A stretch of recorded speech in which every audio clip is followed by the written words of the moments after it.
बिस्मिल्लाहिर्रहमानिर्रहीम। अल्लाहुम्मा सल्लि अला मुहम्मद व आले मुहम्मद। आज का हमारा सबक है हिकमत नंबर 88 टू हिकमत नंबर 91। मौला अमीर कायनात अली इब्न अबी तालिब अलैहिस्सलाम ने फरमाया, हिकमत नंबर 88 अबू जाफ़र मोहम्मद इब्न अली अल बकर अलैहिस्सलाम से रवायत है कि मौला अमीरुल मोमिनीन ने फरमाया, दुनिया में अज़ाब खुदा से दो चीज़ें बैसे अमान थी, एक उनमें से उठ गई मगर दूसरी तुम्हारे पास मौजूद है, लिहाजा उसे मजबूती से थामे रहो।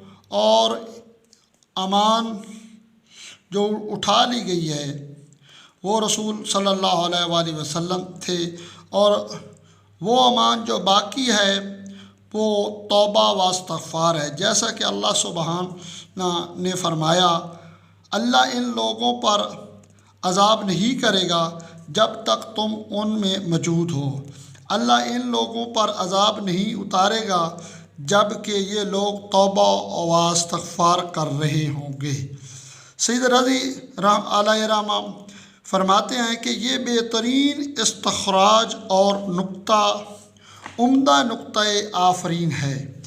हिकमत नंबर 89 जिसने अपने और अल्लाह के मबैन मामलात को ठीक रखा तो अल्लाह इसके और लोगों के मामलात सुलझाए रखेगा, और जिसने अपने आखरत को संवार लिया तो अल्लाह उसकी दुनिया भी संवार देगा, और जो ख़ुद अपने आप को वापंद कर ले तो अल्लाह की तरफ से उसकी हिफाजत होती रहेगी।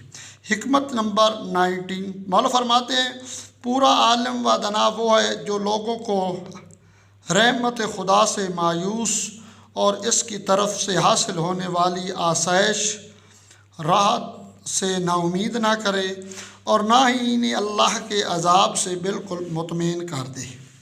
हिकमत नंबर 91 मौला फरमाते हैं, ये दिल भी उसी तरह उकता जाते हैं जिस तरह बदन उकता जाते हैं, लिहाजा जब ऐसा हो तो उनके लिए लतीफ़ हिकमाना नकायत तलाश करो।